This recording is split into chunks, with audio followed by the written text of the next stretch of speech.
there is a difference between the production industry and the AV industry, but they overlap in so many ways.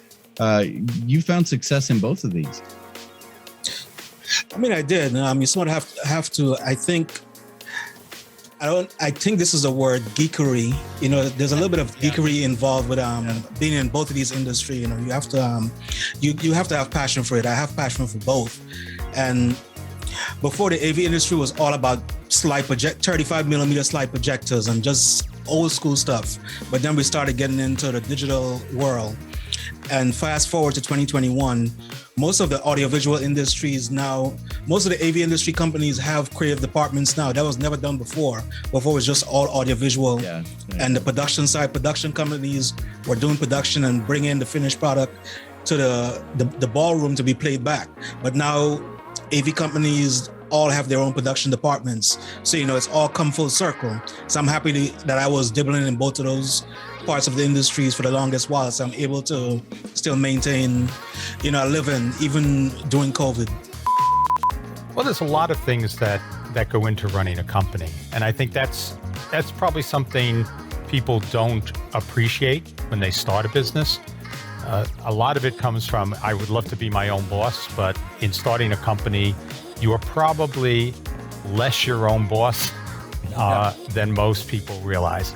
And so there was a certain discipline around running a business that wasn't something that I really had fully mastered at that time.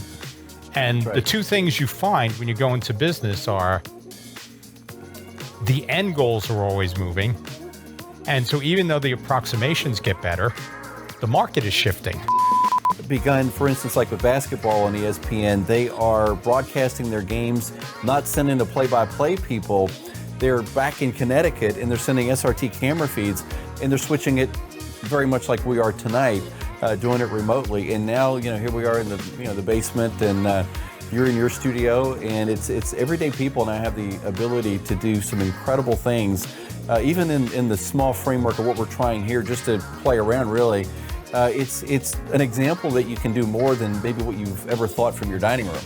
It changes the way you can start to think about crewing a production and where things have to take place in a production. So something like anything that's CG related, where you're doing your lower thirds, you're doing score graphics, anything around that, there's no reason that can't be all done remotely and fed in as an overlay, downstream key or a key to a feed that's going out. So that means that whoever is running that doesn't have to go with you to the venue, doesn't have to come to a studio. Because I started as a photographer. I did own an internet service provider company, and right here in this room, in the mothership in my basement, at one time in the mid-90s, there were 300 phone lines down here. And if I never have to hear that modem sound, that beep, beep, psh, if I never have to hear that again, it won't be too soon. But so, I did have sort of that networking technical background that certainly helped, getting into the virtual event production. And then just small things, like you said earlier, we upgraded our internet connection in January to gigabit. I bought this little device in March. I was getting ready to teach a workshop as a Sony thing, and I was going to teach with a friend of mine named Patrick Murphy Racy, who was a Sony artisan, and it was called Unleash Your Alpha, and we were actually picking up a lot of steam on it, and we were, had some interest from some camera stores, and we're thinking about taking this thing on the road. And I bought this little device called a Blackmagic ATEM Mini. Had no idea what it was, except I knew that I could connect my computer to it, I could connect my camera to it, and I could connect my phone to it, and I could switch between those devices on a projector and show all those screens up on the projector screen for the workshop. And that's why I got that. And then, as you know, and anybody knows that was in production, anything electronic after March disappeared. What would you say to someone to help them move from being the enthusiast to being the doer? I love the saying I've heard you say so many times, that many people in your crowd are film enthusiasts, although they think they're filmmakers because they've never made a film. We talked about that a few minutes ago. how do you get from being an enthusiast to actually being the one in that moment and the one that's really doing it? I won't pretend to have all the answers, but my perspective, and I hope somebody can take this, away, is it is storytelling, right? And it is the medium that we've chosen. And I know you're talking about doing a live, and it could be talking about, anything, any vocation, any topic, any hobby, any enthusiast, but be a storyteller in that. That's what I would say. Find your voice. There's so many things that I think are out. It's just, we're overwhelmed by content right now. We all know it. There's like a 16-second attention span. If you don't get me in, 16 seconds and it's getting like shorter and shorter, I'm out. It is. Right? Even if I like the person, I'm still likely out, which is crazy. So give me a reason. It's not the professionalism. It's your voice. It's what's your unique angle. We wonder, what do people think? And my close friends know I love this saying, and if anybody knows who said this, I'd love to know who said it. But there's an old saying that says, I used to worry about what people thought about me until one day I realized they just never did. And it's this thing where we worry so much about the things that are meaningless. You made a great point about public speaking.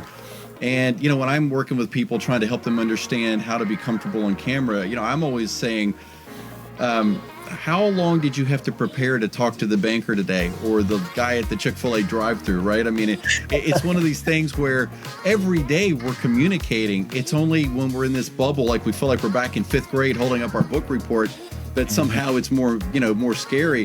And it is, there's no doubt about it, but there's forgiveness in all this too, right? It is. You certainly have to be more compassionate to yourself. You got to be more forgiving too, because the number one person that's holding you back, the number one person who's holding me back from launching my own course for the past 6 months is myself. Nobody else is telling me, no, you don't launch your thing.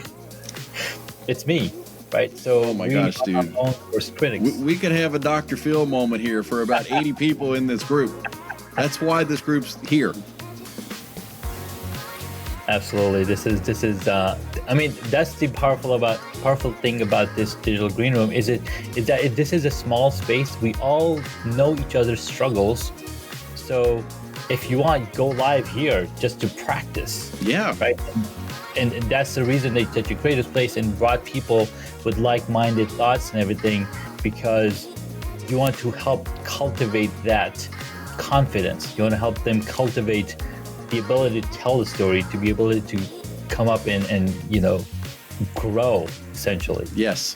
And I think the other thing is, even if so a lot of times people say, well, why would I do it? There's all these other people doing this already.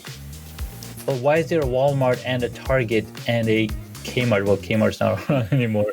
Why are there so many grocery stores? Yeah. Right? They don't feel that imposter syndrome.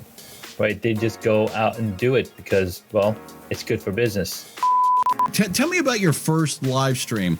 I want to hear all the details leading up to it, whether or not you were going to push the button, and what this was like. Because you're like, hey, if that guy can do it, I know I can do it. But there's technology in between, and there's internet in between, and it's 2009 and all these things. Tell me what it was like, your first live stream. I think for me, looking back, the first live stream, I remember it vaguely. It was the Craigslist killer. Do you remember about that? Oh, yeah.